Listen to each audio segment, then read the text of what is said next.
Hello, world, and welcome to the In My Footsteps podcast. I am Christopher Setterland, coming to you from the vacation destination known as Cape Cod, Massachusetts, and this is episode 253. It's a beautiful day in the neighborhood on Cape Cod here in late July, and there's nothing more beautiful that I can add to your week than a fresh batch of Gen X nostalgia. The randomizer is hard at work this week for all of you. We're going to kick it off with a personal favorite but probably lesser known brief show from the early 80s on HBO called BrainGames. We're going to go way back in the day, 30 years, and look at the time that the ska punk alternative band Sublime broke through. There's going to be a brand new top 5 as we look back at the top 5 most popular primetime TV blocks of all time. And there's going to be a brand new This Week in History and Time capsule, looking back at the very first ever Billboard music chart. So get ready, it's all starting now as we pull a fresh batch of Gen X nostalgia out of the oven on episode 253 of the In My Footsteps podcast. It is a beautiful day in the neighborhood now on Cape Cod. This week has definitely been an odd one for those of us living in the northeastern United States. There hasn't been any rain, but there has been no shortage of yellowy, orangey skies due to hundreds of wildfires up in Canada, where the winds have blown that down onto us, making for a very surreal scene.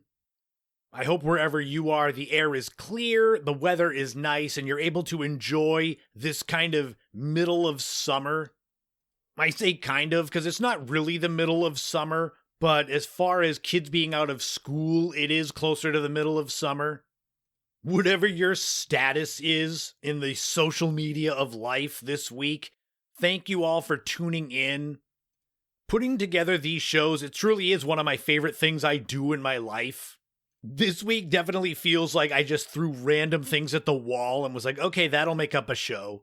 It's all connected. It's all Gen X nostalgia, pop culture, but you don't have to be a Gen Xer to enjoy it. You just have to be someone that enjoys fresh, fun, engaging content. But of course, before I start off that fresh, fun, engaging content, I can't start off without thanking my Patreon subscribers, my truly biggest supporters who put their money where their mouth is to support me, my never-ending quest to be a full-time, self-employed content creator. So thank you to Laurie, Mary Lou, Ashley, Kevin, Leo, Marguerite, Neglectoid, Crystal, Matt, Dr. Shrimp Porto Chico. You support my content creator dreams. I hope the content I create is worthy of the money you spend on me. You too can become a Patreon subscriber and get a shout out on the podcast for as little as $3 a month. I have several tiers as far as what you can donate, contribute. You get lots of bonus podcasts, you get early access to YouTube videos, you get access to the remastered Without a Map live streams, which I did a few years ago in conjunction with the podcast in its early days. Maybe someday those will come back again. But before I consider putting more things on my plate as far as Patreon content goes, we've got to kick off episode 253. I'm going to forego the housekeeping section until the end of the podcast so we can get into this random sandwich. It's like peanut butter, bacon, banana, maybe a little bit of fried chicken in that sandwich. I think that would actually work out pretty well. I'm not going to try it. You can tell me if you do. But yes, the randomizer was strong this week for the podcast. I'm really excited to start off with this brief but likely impactful show for a lot of people my age. So let's kick off episode 253 of the In My Footsteps podcast with a look back at the HBO educational, game show known as BrainGames.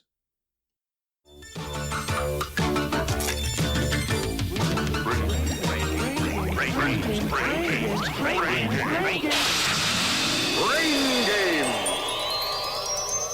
And now?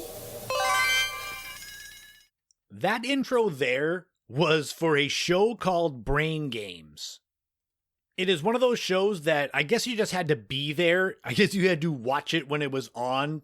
Because even though it left a huge mark on me and my childhood, it wasn't around that long. So I don't know how many of you, if you didn't watch it at the time, will have any clue what I'm talking about.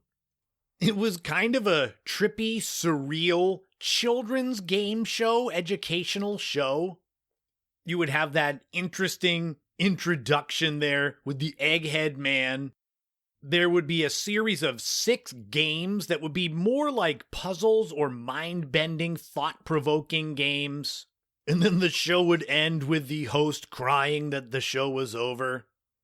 Obviously, I will have several clips from the show trying to hammer home what it was for those of you that have no clue what it was at all. BrainGames was a half-hour educational show. It premiered on HBO on November 8th, 1983. It combined animation, puzzles, riddles, visual illusions, sound challenges, logic games, interactive problem solving, all of this into one unique experience.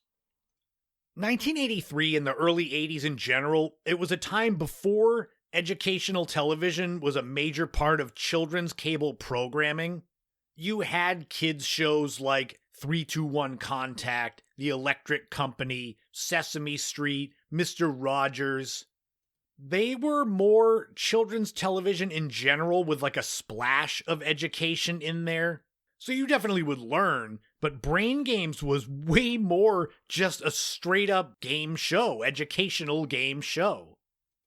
The reason why I keep saying I think you had to be there to watch this show to fully understand and appreciate it is because BrainGames, the actual show, lasted only 6 original episodes plus a compilation special.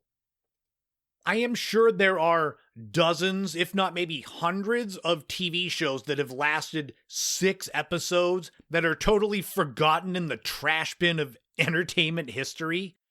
For some reason, BrainGames stuck with me. It's been almost 45 years, and here I am doing a segment on it on the podcast.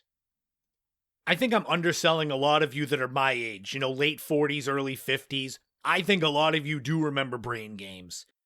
It had this strange atmosphere, surreal animation, the mysterious narrations with different voices for different segments. I think to understand why BrainGames was unusual for the time, it's important to look back at what HBO was like in 1983. At the time, HBO was pretty much only known for uncut Hollywood movies, comedy specials. They were starting to do boxing, concerts, a few original documentaries. Children's programming on premium cable was still pretty uncommon.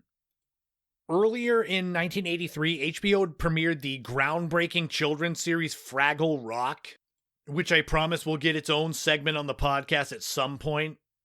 BrainGames soon followed as one of HBO's first attempts at producing an educational series built almost entirely on audience participation. It was an educational show without a host. I mean, yeah, they had the Eggman at the beginning with his white suit and red bow tie. But there wasn't a classroom, there wasn't a teacher, there really weren't any recurring human hosts.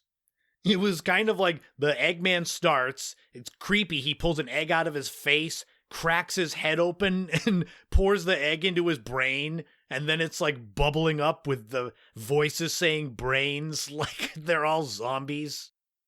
And then it would just start. It would literally start game number 1, and you would dive into it. Game number 1. Boy, it's frightening out there. But am I scared? Nah. You know what I think? It's time to play Safari Solitaire. BrainGames was created by Sheila Nevins. As I said, it debuted on November 8th, 1983, with additional episodes produced through the end of 1985. These episodes were typically 25 to 30 minutes. Like I said, there were only 6 original episodes of this show. Somehow it's imprinted on me. There was the pilot episode, there were 5 additional episodes in 1984-85, and then once the show got canceled, there was a compilation special called The Best of BrainGames, which I find it funny. It's like having a greatest hits album when a band has had like 3 albums and only one song that was kind of a hit. Despite that small episode count, HBO repeatedly aired those programs for years. I didn't see them when they first came out. We didn't have HBO when I was 6 years old in 1983. I watched BrainGames in probably 1985-86 and loved every single episode. I loved learning. I loved education. I still love learning. That's why I love doing research for these podcasts. I don't consider it a chore to sit and go through all kinds of search sites and build up enough information to do a segment on the podcast like I did for BrainGames. Educational children's television in the early 1980s relied mostly on memorization, alphabet learning, counting, reading lessons, which is all great stuff. But BrainGames took a different approach. They centered on critical thinking, observation, deductive reasoning, memory, pattern recognition, spatial awareness, logic, creativity. It was kind of like instead of being told what you were learning, you kind of did it on your own. The only show that I could think of right away that had that same sort of vibe, and it's not really the same, is Dora the Explorer, where she will ask you questions, ask the children questions, and then pause and give you a chance to come up with your own answer. I guess that's kind of similar to BrainGames. It was also very, very different because everything about the show felt mysterious and a little bit weird and a lot surreal. It started with electronic synthesizer music, which reminded me a little bit of Robot Chicken, odd narration, kind of dreamlike animation, bizarre characters, surreal humor. It was unlike the bright, cheerful children's programming. BrainGames at the time felt eerie. It felt haunted. Like I said, the Eggman cracking the egg into his head where voices are just saying BrainGames. It's like zombies. I had a very hard job this week where I had to watch several episodes of BrainGames so I could better recite them to you. I know, it's a hard job. I had to watch them. What's interesting is the original, the 1983 pilot episode of BrainGames was a lot different. There was no Eggman, there was a female Sphinx, there were puzzle themes. It was still a fun show, but the Eggman and the music and the robot arms messing with the Eggman's face kind of get you into the mood for this show. Weird introductions and surreal animation aside, the biggest thing about BrainGames were the games. Some of the most beloved included one called Earplay, where viewers first heard mechanical noises or animals or machines or household sounds. There were no images shown initially, so after listeners guessed the source, the audio rewound and replayed with accompanying visuals. This was training listening skills, auditory memory, inference. There was Tales of Rongovia, which was a history-based puzzle where you'd have a famous historical event, and then there was a situation where 4 possible objects were presented, and one of them didn't belong because it hadn't been invented yet. For example, they had one where Abraham Lincoln was writing a letter to be sent to his wife, and they ask, how could he have sent this to his wife? I believe one was he could have just written it and mailed it, one was the telegraph, one was by stagecoach, and one was by telephone. And obviously telephone hadn't been invented yet, but they give you a moment to decide. There was Digitville, which is definitely surreal. Every person living in Digitville had heads made of numbered objects, dice, clocks, rulers, dominoes. There was a lot of mathematical or numerical challenges through these characters. You had the face recognition game called Who's'ema Whatchamacallits. It's time to play Who's'ema Whatchamacallits, a game in which we give you clues, and you tell us who or what. You'd have these blurry images, usually 3 or 4 in different colors, slowly waving together, and the narrator would be explaining or describing what they were, who they were, to see if you could guess before they came together. One episode I watched, they had Garfield, Spider-Man, the Incredible Hulk. You had the memory game, Unidentified Flying Pranksters, where aliens secretly alter ordinary scenes. I just remember watching BrainGames and being so excited for some of my favorites. I loved the Who's a Whatchamacallit one. I loved the Tales of Rongovia. I loved developing my brain at 7, 8, 9 years old. I think a big part of it is BrainGames made you feel safe to learn and to be wrong. If you were in a class and the teacher asked, what's 5 plus 3? And you raised your hand and stood up and said 9 and it was wrong, you have this fear of being wrong, being judged by your peers, feeling embarrassed. If you're watching BrainGames on HBO in your living room in 1985 and you guessed that Abraham Lincoln could have called his wife, even if it's wrong, there's no one around to embarrass you, unless you had siblings that immediately pointed and yelled. But I was the oldest and none of them cared about BrainGames besides me.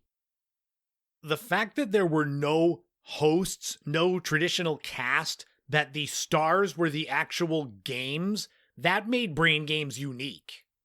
The puzzles, the animation, the narration, it gave this more of an anthology-like structure in which every segment felt different from the last. I think I definitely felt some of that sadness when the narrator at the end said, BrainGames is now over. That only changed during the final episode where it said the best of BrainGames is now over. I'm surprised the narrator didn't just sob as it faded out. There's never been an official cancellation reason for BrainGames, even after only 6 episodes.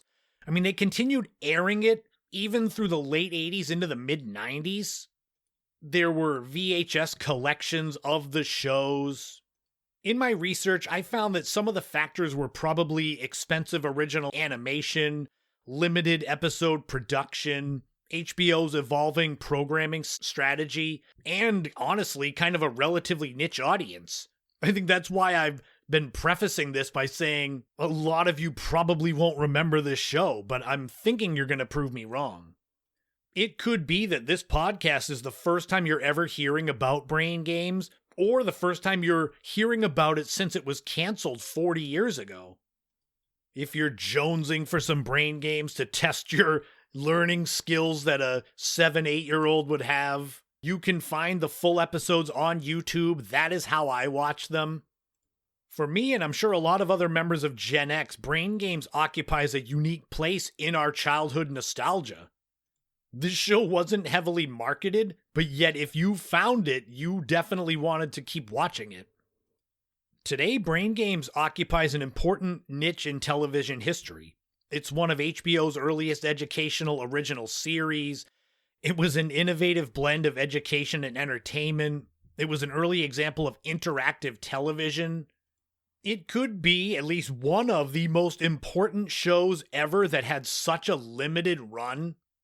But that's not up to me to decide. I've given you all of my info about the history of BrainGames.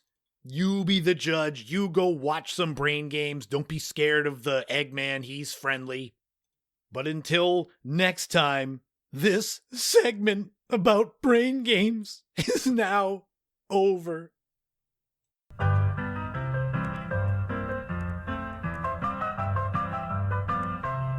This week in history, we are going back 113 years to July 19th, 1913, and the release of the very first ever Billboard magazine music chart. This was not the Hot 200, the Hot 100, mainstream rock, hip-hop. I'm sure those are what you're thinking of as far as what could have been the very first music chart. Well, maybe not hip-hop in 1913.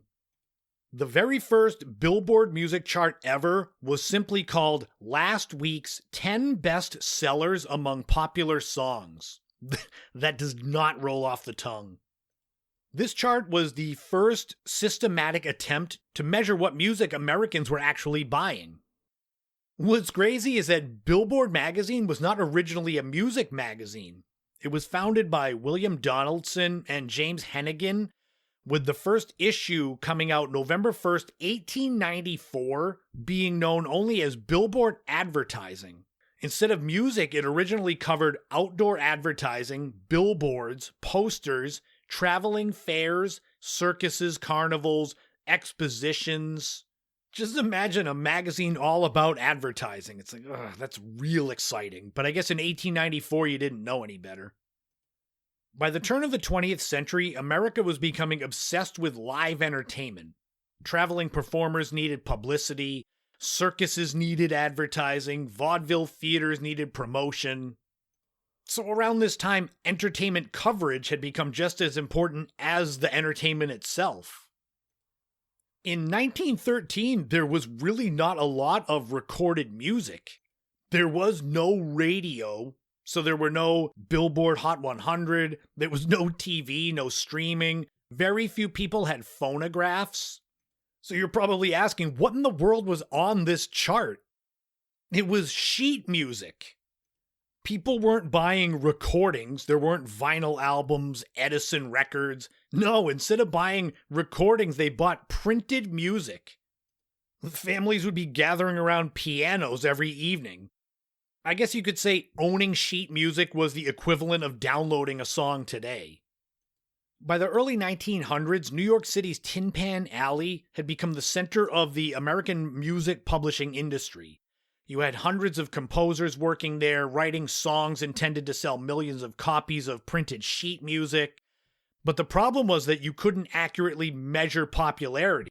You'd have one publisher claiming a song sold 500,000 copies, another would claim theirs sold 1,000,000 copies. This created the opportunity for Billboard being an objective music ranking. This all came to a head in July 1913 with the last week's 10 best sellers among popular songs chart. Unfortunately, there's no acronym for all those words. It would be LUWTBUTSAP or something like that. No, I didn't just glitch out. How this chart worked is Billboard gathered reports from music stores, sheet music dealers, which I guess were a thing, publishers, retail outlets. Whereas today we measure popularity by Spotify streams, Apple Music plays, YouTube views, TikTok trends, in 1913 it was just, could people play your song at home? If yes, they bought the sheet music. If you are curious, and I know you are, the very first ever #1 song on that bestsellers chart was You Made Me Love You by Al Jolson.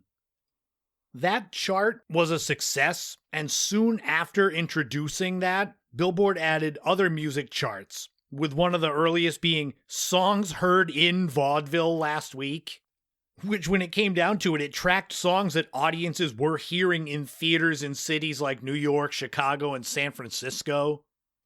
What's interesting about this is that these early charts reflected America's entertainment landscape before radio. So music spread primarily through vaudeville theaters, touring performers, stage productions, piano performances, community events. You could have had someone just playing piano at a gazebo in a small town, and there'd be someone from Billboard calling up on one of the old-timey phones. The arrival of commercial radio during the early 1920s transformed the music business, and the rest is kind of history as far as Billboard goes. As phonograph records became more affordable, sheet music declined. That made the last week's 10 best sellers among popular songs chart less relevant.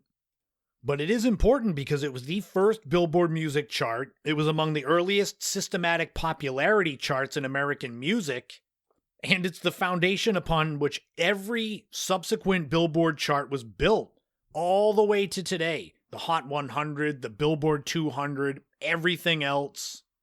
But you had to start somewhere. And the very first ever Billboard chart, which I've said the name enough, it's too long, debuted 113 years ago, this week in history. Now it's time to open up a brand new time capsule. For this one, we are going back 55 years to July 21st, 1971. What was going on in the world of pop culture back then? Well, let's find out. The number one song was It's Too Late by Carole King. This was off of her legendary album Tapestry, which is considered one of the greatest albums of the 70s. It's Too Late is actually the B-side, with the A-side of the single being I Feel the Earth Move, so that's a pretty big 1-2 punch. It's Too Late spent 5 weeks at number one, winning the Grammy for Record of the Year, and helping Carole King's Tapestry sell well over 30 million copies worldwide. The number one movie was Shaft, and you could get into the theater with a ticket costing $1.65. Oh, that man Shaft is a bad mother. Shut your mouth. But I'm talking about Shaft. That is an all-time classic 1970 song by Isaac Hayes. Younger listeners would know him as Chef from South Park. The film stars Richard Roundtree as John Shaft, a private detective hired by a Harlem mobster to rescue his daughter from Italian mobsters. The film is 88% fresh on Rotten Tomatoes and was a pretty big success at the theater, making $13 million on a budget of $500,000. It's probably way more well known just for its cultural impact. It is in the category of what they call blaxploitation films. It's a subgenre of action films in general. There were 2 sequels to the original Shaft. And of course, because Hollywood is basically devoid of ideas in the last 20 years, it was also remade. I mean, it did have Samuel L. Jackson as Shaft, but it's also only 34% fresh on Rotten Tomatoes. The number one TV show was the Miss Universe pageant. Ah yes, when beauty pageants were the most popular things on TV, Miss Universe, not including women from any other planet. Georgina Rizk was crowned as Miss Universe 1971. There were also different awards: Most Photogenic, Best National Costume, a top 10 of Best in Swimsuit, and one called Miss Amity, which I had to look up, which means friendliest. All I thought of was the island in Jaws. So she could have been Miss Jaws. Moving on. And if you were around back then, July 21st, 1971, maybe you were getting ready to sit down and watch Miss Universe. Do you need to go to the store and get some food? Well, I've got news for you. You can find everything you want at Purity Supreme. Freezer Queen meat slices for 99 cents. A package of 8 Cool Pops for 29 cents. Purity Supreme brand apple juice, 4 quart bottles for $1. All meat wieners from Wrath Blackhawk for 69 cents a pound. And don't forget to top it all off with Nissen bread. I'm having way too much fun reading product names. Way back when I was a freshman in high school, me and my buddy John, we made audio cassettes because that was what we did back then at 15. But we enjoyed going through the phone book, the yellow pages, and reading off what we thought were funny names of companies. I felt a little of that coming through in that segment, so I need to stop it. That's going to wrap up another time capsule, another This Week in History. We go from Purity Supreme to primetime TV as we look at a brand new top 5, the most popular or beloved TV blocks in history.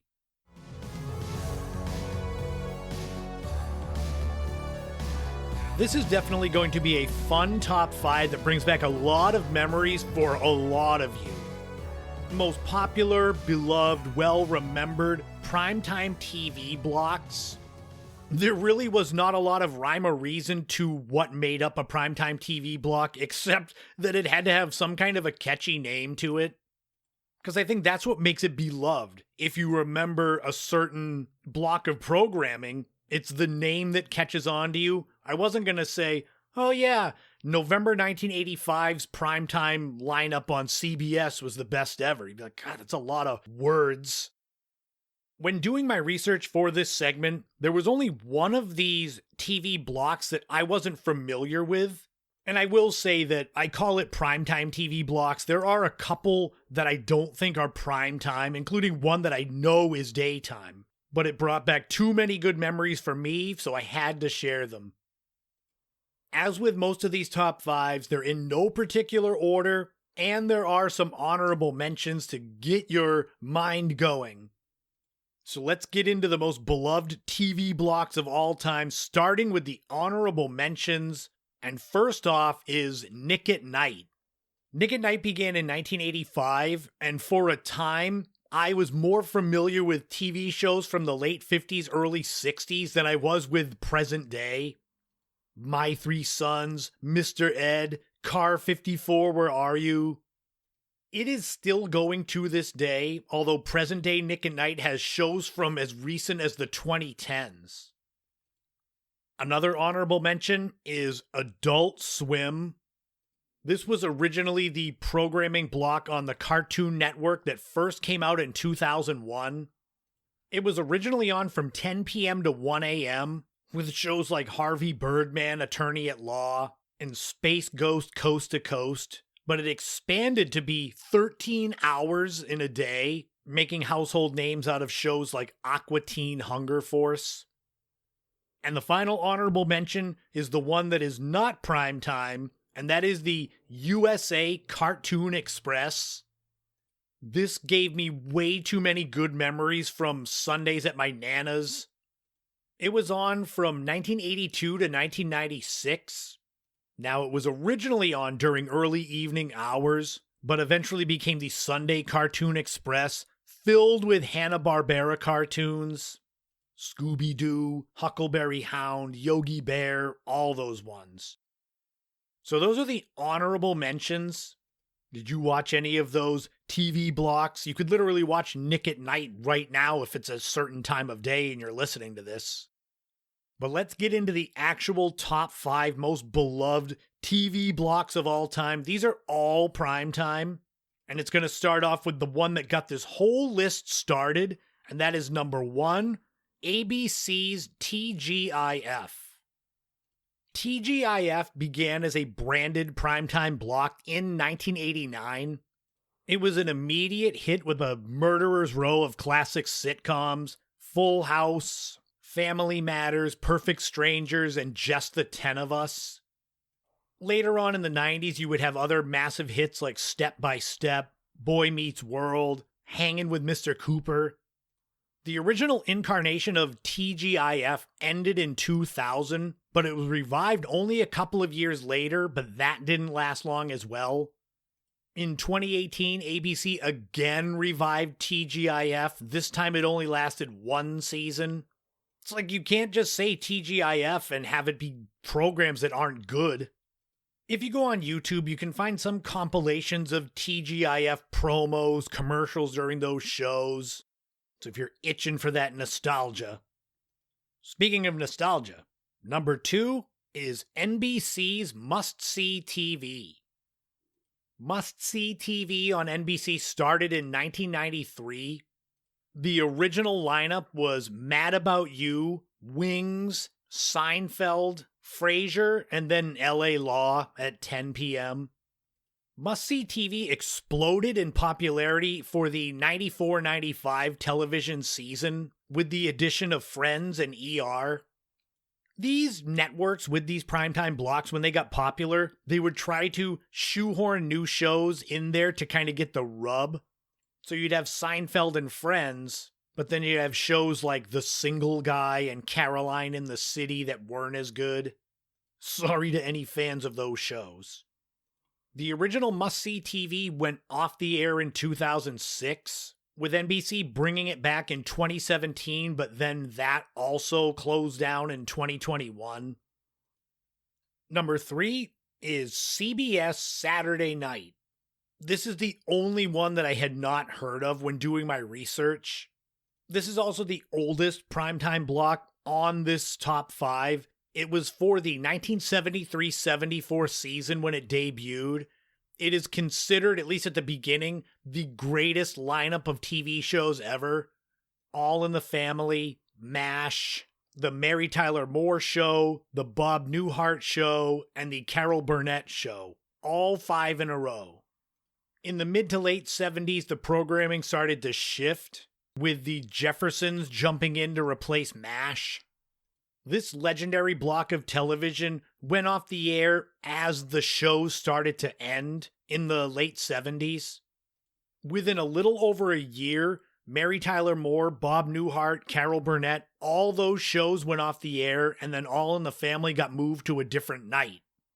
For the last season of CBS Saturday Night, they had shows like Rhoda and Good Times, and the ratings plummeted and they pulled the plug on it. Number 4 is Fox Animation Domination. This one just gets in under the buzzer as far as nostalgia goes. Fox Animation Domination first came on the air in 2005. You had a lineup of American Dad, The Simpsons, King of the Hill, and Family Guy. I mean, it's a murderer's row of cartoons there. It was in 2010 that they kind of ruined the animation domination concept. With King of the Hill going off the air, they replaced it with live action shows, Malcolm in the Middle and The War at Home, and the not-so-good Family Guy spinoff, The Cleveland Show. Bob's Burgers became the last good show to be on Animation Domination, with its first run closing down in 2014. But of course, to no surprise, Fox brought back Animation Domination in 2019, with it just going off the air again only a few months ago in May 2026. And finally, number 5 on the top 5 beloved primetime TV blocks is Snick, also known as Saturday Night Nickelodeon. I feel like this block is more for my youngest sisters, Lindsay and Ashley. This would have been right up their alley. Snick debuted in 1992. The original lineup consisted of Clarissa Explains It All, Ren and Stimpy, Roundhouse, and Are You Afraid of the Dark? A few years later, you had new shows like All That, The Adventures of Pete and Pete, and The Secret World of Alex Mack. Snick was meant to be a primetime block that was for, teens, preteens. Saturday night was seen as the night that anyone that was not super young or super old was out doing stuff. So typically Saturday night programming wasn't important. So Nickelodeon tried to change that. I'm sure those of you that used to watch Snick would remember the big comfy orange couch that was a part of a lot of the bumpers. The original Snick went off the air in 2005, and I was actually surprised that they haven't tried to bring it back for the new generation. But every now and then they bring it back as kind of like a standalone special. There you have it, though. Beloved primetime TV blocks and one that wasn't primetime, but that was in the honorable mentions. How many of these did you remember as soon as I said the name? Just remembering the shows you used to watch? TGIF, Must-See TV, Animation Domination, Snick. CBS Saturday Night was the only one I wasn't familiar with, but when you see the lineup of shows, it's like, yeah, no wonder that was so popular. But we'll segue from beloved TV blocks to a beloved band of the mid-1990s that was unfortunately over as soon as they got really popular. So let's go back 30 years and look at the breakthrough of Sublime.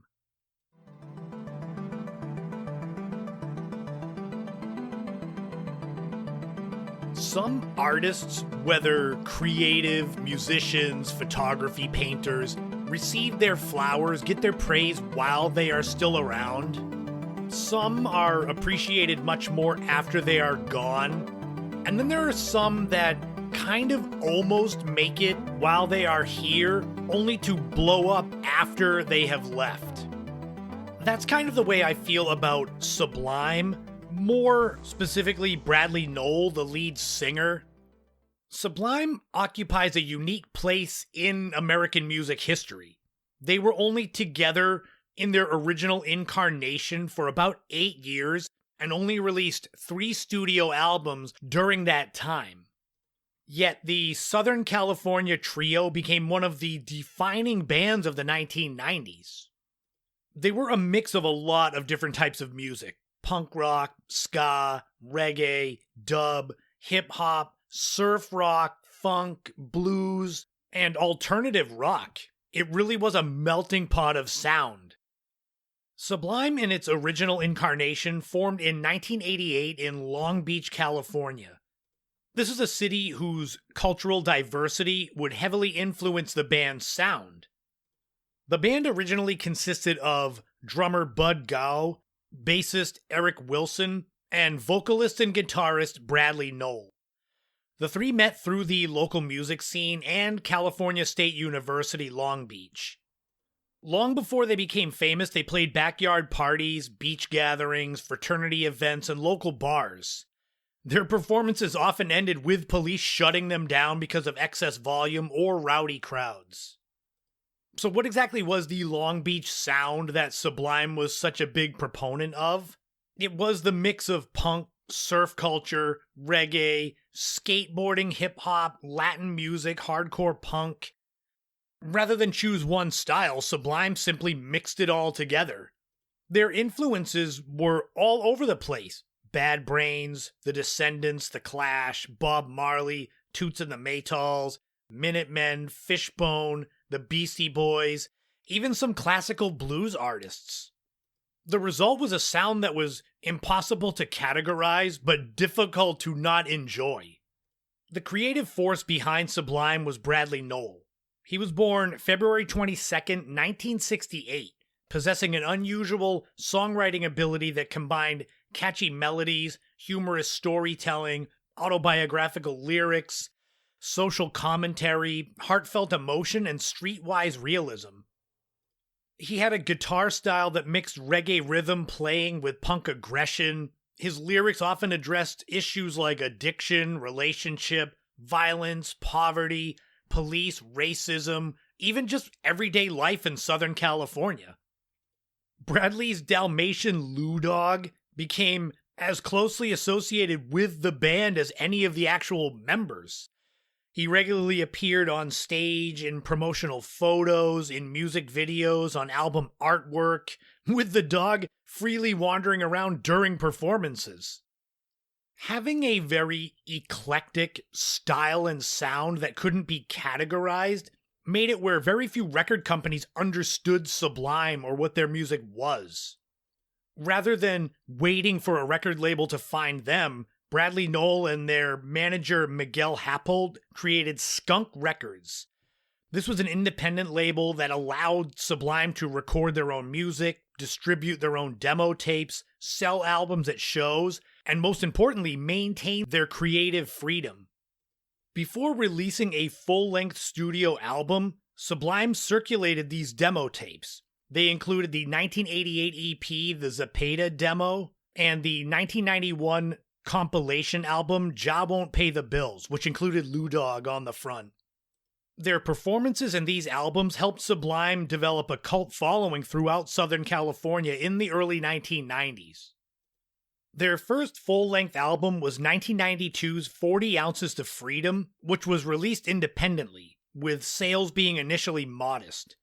But college radio stations, particularly the Los Angeles alternative station K-Rock, began playing tracks from the album, greatly expanding the band's audience. This album has a lot of famous Sublime songs, like Smoke Two Joints, Date Rape, Scarlet Begonias, and including Badfish, which is one of my favorites, just 90 songs in general. It has an excellent summer sound. Then again, I say that about a lot of Sublime music. They are like one of the premier summer bands. I guess that's the Southern California surf rock connections. Critics initially struggled with where to classify 40 Ounces to Freedom, but the album later became one of the most beloved releases of the alt-rock era of the 90s. When you're self-publishing, when you're an independent artist, you've got to go and put the grind in, put the work in. Sublime earned its reputation through relentless touring, clubs, college campuses, festivals, beaches, warehouses, even house parties. In 1994, Sublime released Robin the Hood, which was an even stranger record than 40 Ounces to Freedom, featuring lo-fi recordings, home demos, studio experiments, spoken word interludes. It included notable songs like Saw Red, Pool Shark, STP. It might have divided critics, but it helped to earn Sublime a major label record deal with MCA. As the band's popularity grew, Bradley Nowell struggled with heroin addiction. Friends and bandmates repeatedly encouraged treatment because his issues were complicating the recording sessions and touring, finances, and personal relationships. The song Pool Shark is considered one of the most hauntingly autobiographical of all the songs that Bradley Nowell wrote. While on tour in the early 90s, Nowell started dating Troy Dendiker. She gave birth to their son Jacob in June 1995. Friends had hoped that fatherhood would inspire lasting recovery from addiction, but unfortunately that didn't happen. The band began recording what would become their biggest album, the self-titled Sublime album. The recording sessions for this album were energetic but often chaotic because of Bradley's ongoing drug use. On May 18, 1996, Bradley Nowell married Troy Dendiker in a Hawaiian-themed wedding in Las Vegas. Sadly, only 1 week later, May 25, 1996, while preparing for tour dates, Bradley Nowell was found dead in a San Francisco motel room from a heroin overdose. He was only 28 years old. Sadly and understandably, Sublime the band was dead on arrival right there. 2 months later, on July 30th, 1996, Sublime's self-titled album, their first major label release, became an enormous commercial success. The lead single, What I Got, was released July 23rd, 1996, 30 years ago this week, which you can figure that's why I put them on the podcast. It was a strange feeling to hear this song the summer that I was graduating high school, and just, it summed up summer, this Sublime album. But to hear this song and say, wow, this is awesome, this band is awesome, I can't wait to dive into more of their music and learn more about them. And then to find out that not only were they not around anymore, but their lead singer had recently died. It was weird. The self-titled album, besides What I Got, included Santeria, Wrong Way, Doin' Time. These are all excellent driving summer by the beach songs. The album itself reached as high as number 13 on the Billboard 200 and eventually has sold somewhere over 7 million copies. It was interesting that when Sublime hit it big, their connection a few years earlier to Gwen Stefani from No Doubt became a thing. She had sung on the song Saw Red. It was an incredible turn of events, though, for Sublime, for the album to break through, for them to become worldwide famous for their sound, and then sadly not be able to follow it up, or in Bradley Nowell's case, not even be around to experience it. Sure, they had a cult following in the years earlier, but me growing up in the Northeast, I had never heard of Sublime until What I Got came out. I'm just speaking for me. I don't know how far their reach went outside of the southwestern United States. In total, the band Sublime has sold more than 17 million albums worldwide. They are still beloved as a big-time band of the 90s, even though their real breakthrough came halfway through the decade. This story does have a full circle and kind of happy ending. After Sublime broke up, the other members of the band formed projects including Long Beach Dub All-Stars. In 2009, they reunited with vocalist Rome Ramirez, but legal restrictions prevented them from using the Sublime name, so they had to become the band Sublime with Rome. That could have been where the story ended, but in 2023, Bradley Nowell's son Jacob Nowell joined Eric Wilson and Bud Gao in the band, marking the first official revival of Sublime under its original name with the blessing of the Nowell family. Just last month, on June 12th, 2026, Sublime released their first studio album in 30 years, Until the Sun Explodes. This is the first album with Jacob serving as the frontman. Boy, does he sound like his father. But the band in general, they have described the reunited Sublime more as a tribute to Bradley's legacy rather than replacing him from the original era. The story of Sublime, the band, is one of extraordinary creativity, heartbreaking loss, remarkable endurance, this full circle. Although Bradley Nowell's life ended before he could experience the band's commercial breakthrough, his songs continue to resonate with new generations. I feel like the Sublime sound of the 90s is kind of timeless. Beach music, that type, it doesn't change much, and I don't mean that as an insult. It's almost comforting. And even though he was only married for a week before he died, and his son was only about a year old, Bradley Nowell contributed so much to music, including his own son bringing the band back from the dead. I know that Sublime was a big part of my high school experience. Well, right after high school, that album, that self-titled album, just sums up my final summer of being, high schooler. And it stuck with me through college and then just continuing on. It takes a strong band with strong music and strong lyrics to have such a lasting cultural impact with so little recorded output. That is Sublime. That is why they are one of the defining and most beloved alt bands of the 90s. And that was why it was very appropriate to do a segment on them on the podcast 30 years after the release of their breakthrough hit, What I Got. But until next week, that is going to wrap up episode 253 of the In My Footsteps podcast. Thank you so much for tuning in. Thank you for making it to the end. Wherever you are, I hope the weather is good, maybe not too humid. Get out there and enjoy the weather if possible. I will keep the content train rolling next week with episode 254.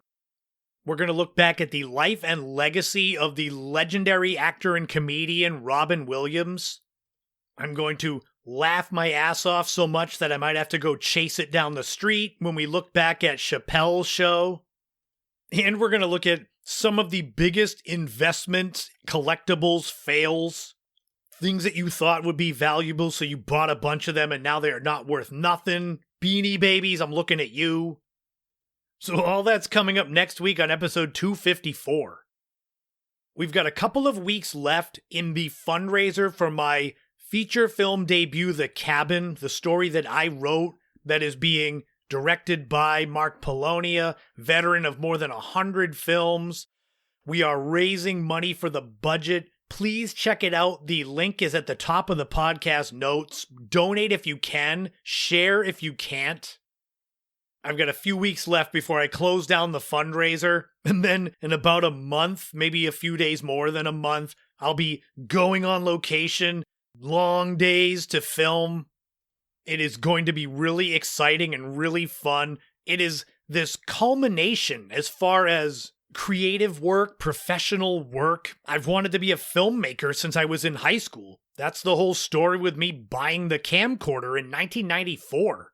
It is not lost on me that something that I wrote, a story I wrote, is going to be a feature film with streaming and Blu-ray and hopefully some limited theatrical release, at least locally.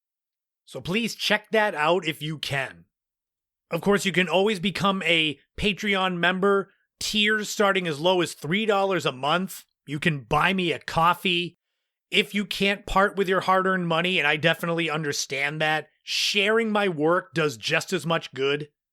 And I've got lots of work. 250 plus podcasts, hundreds and hundreds of blogs, YouTube videos, 10 books. My final book event of the summer is coming tomorrow from when this podcast goes live at the Dennis Public Library. I took the month of August off from any events for obvious reasons. Happy birthday this week to my cousin Tracy down in Florida, and to my longtime friend, more like family, Kristen. I hope you both have the best days possible. Great weather, great food, great people all around you. The sultry tones of my voice wishing you happy birthday. No, I'm not singing it. And everyone else out there, remember to take care of your mental health. Lean into the things that make you happy. I know I don't say it every week, but I've said it so much on the podcast at the end because it's true. I figured you would just know. He always says that stuff. But it makes a big difference. Good people, foods you like, shows, podcasts, places, all that. Endorphins, serotonin, all the good feeling hormones. You need more of that in your life. Life is not meant to be work, sleep, nothing. So remember to take care of your mental health. I will do my best with interesting and engaging content like these podcasts, hopefully. If you're still listening, I'm assuming you enjoy them.